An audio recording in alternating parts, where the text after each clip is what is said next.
Really fast, I want to tell you about our sponsor, Bespoke Post, the subscription club for men. Every month, you get a brand new box filled with high-quality products to spice up your everyday life.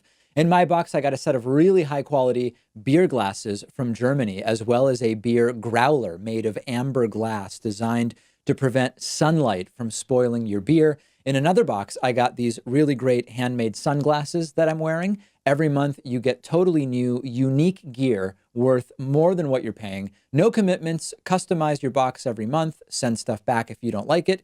Click the link right under this video to take their quiz and get suggestions about which Bespoke Post boxes might be best for you.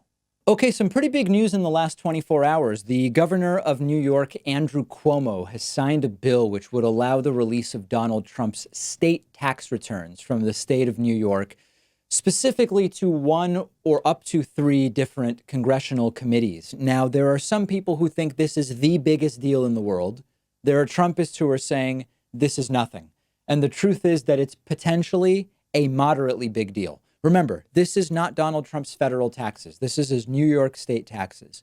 Andrew Cuomo signed a bill yesterday which would allow three congressional committees access to Trump's state tax returns from New York for a, quote, specified and legitimate legislative purpose. So now the three committees, if they want to request Trump's New York state tax returns on this basis, are going to have to demonstrate what is the specific legitimate legislative purpose for obtaining Donald Trump's tax returns. The three committees are the House Ways and Means Committee, the Senate Finance Committee, and the Joint Committee on Taxation, which includes members of both the House and Senate. So, number one, there's still a very long way to go here. Can they actually demonstrate a specific and legitimate legislative purpose? Number two, can Donald Trump or any other agency or department challenge this in total, like challenge the law in total, or specifically challenge a request on the basis of that particular request not being, not demonstrating a specific and legitimate legislative purpose? Number three,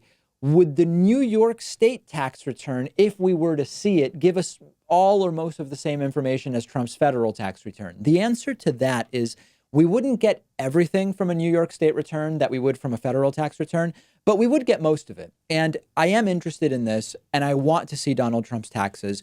But this is one of those things where it's really important for the left to manage expectations. Should Donald Trump have released his tax returns from the beginning? Absolutely.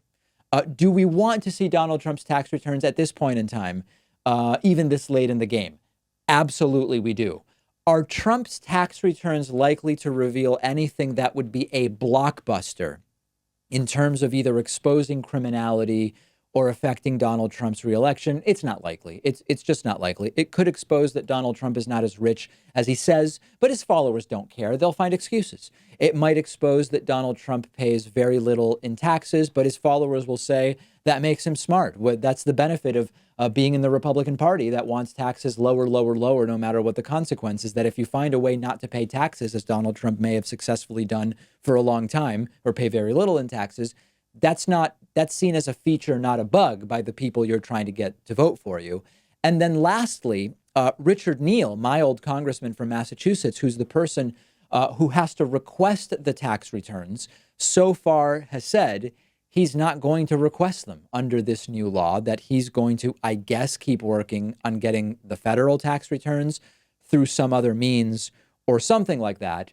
So this is news, and I want to see the tax returns, but it's important not to get carried away here. Let's keep an eye on what matters. We want to stop Republican bills from becoming the law. We want to get Donald Trump out in 2020. We want to pick up seats in the House in 2020. We want to, it's a difficult map in the Senate for Democrats in 2020, but we want to try to not lose seats in the Senate, as the case may be, and set up the 2022 election to maybe lead to taking over control of the Senate. And we need to, by the way, I keep saying this, and I've been saying it for years, we need to make sure that the census is done and done correctly while we continue fighting voter suppression, so that everybody who wants to vote in 2020 not only is allowed to vote, but has their vote counted, which is another layer that Republicans have been working very, very hard to destroy as a function of democracy for many years, if not more than a decade at this point in time. So let's hopefully see the tax returns.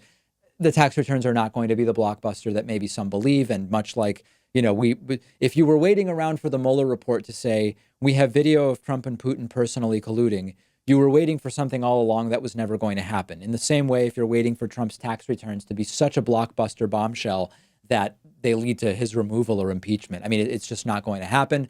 And I would focus on things we can control.